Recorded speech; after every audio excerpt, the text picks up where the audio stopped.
ուրեմն իմ հրայրի տղան թորը էլ, այսինքն աղբոր, ուրեմն դհոլ է սովորում,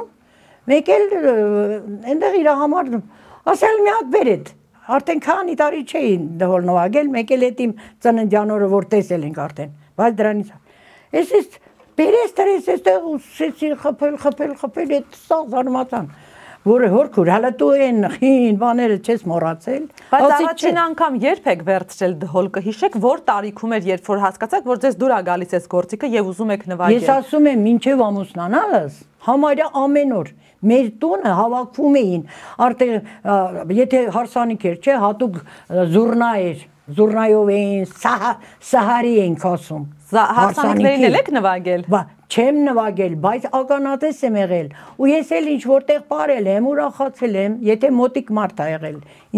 ես էլ եմ մասնակցել։ Անենց որ այդ երգը, պարը, երաժշտությունը, նվագը, գործիքները, ագարդիոն ենք մենք ունել, դաշնամուր ունենք նահատիտուն։ Այդ ամբողջի վրա կարող եք նվագել։ Ունենք, ես չեմ նվագել, բայց կարող եմ, ես չեմ անում դո ռե մի ֆա սոլ յա սին, ինչ է, ոնց է, որտե՞ղ։